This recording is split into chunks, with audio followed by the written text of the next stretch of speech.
The Holy Bible, New King James Version 2 Samuel 11.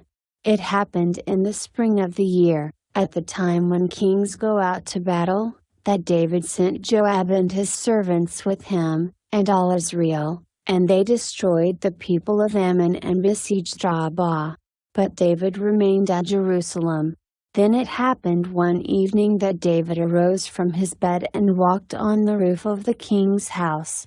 And from the roof he saw a woman bathing, and the woman was very beautiful to behold.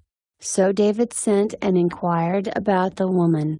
And someone said, "Is this not Bathsheba, the daughter of Eliam, the wife of Uriah the Hittite?" Then David sent messengers, and took her, and she came to him, and he lay with her, for she was cleansed from her impurity, and she returned to her house. And the woman conceived, so she sent and told David, and said, "I am with child." Then David sent to Joab, saying, "Send me Uriah the Hittite." And Joab sent Uriah to David. When Uriah had come to him, David asked how Joab was doing, and how the people were doing, and how the war prospered. And David said to Uriah, "Go down to your house and wash your feet." So Uriah departed from the king's house, and a gift of food from the king followed him. But Uriah slept at the door of the king's house with all the servants of his lord, and did not go down to his house. So when they told David, saying, "Uriah did not go down to his house," David said to Uriah, "Did you not come from a journey? Why did you not go down to your house?"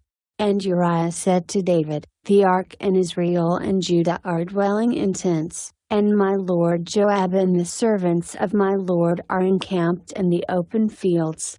Shall I then go to my house to eat and drink, and to lie with my wife? As you live, and as your soul lives, I will not do this thing." Then David said to Uriah, "Wait here today also, and tomorrow I will let you depart." So Uriah remained in Jerusalem that day and the next. Now when David called him, he ate and drank before him, and he made him drunk. And at evening he went out to lie on his bed with the servants of his lord, but he did not go down to his house. In the morning it happened that David wrote a letter to Joab and sent it by the hand of Uriah.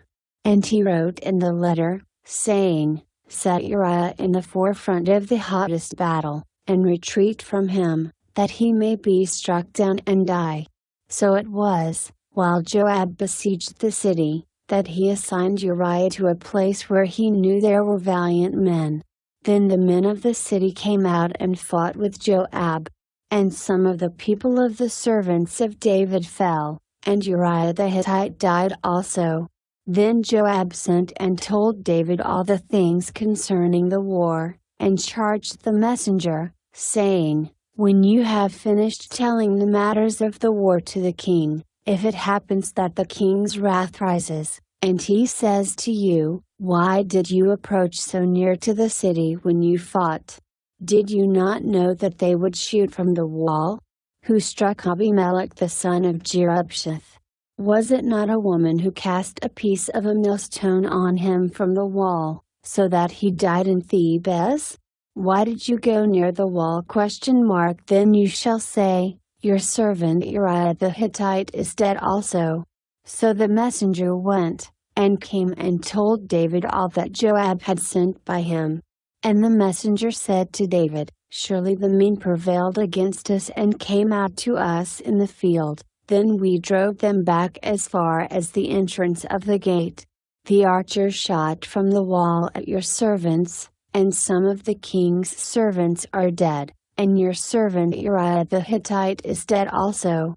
Then David said to the messenger, "Thus you shall say to Joab, 'Do not let this thing displease you, for the sword devours one as well as another. Strengthen your attack against the city, and overthrow it.' So encourage him." When the wife of Uriah heard that Uriah her husband was dead, she mourned for her husband. And when her mourning was over, David sent and brought her to his house, and she became his wife and bore him a son. But the thing that David had done displeased the Lord,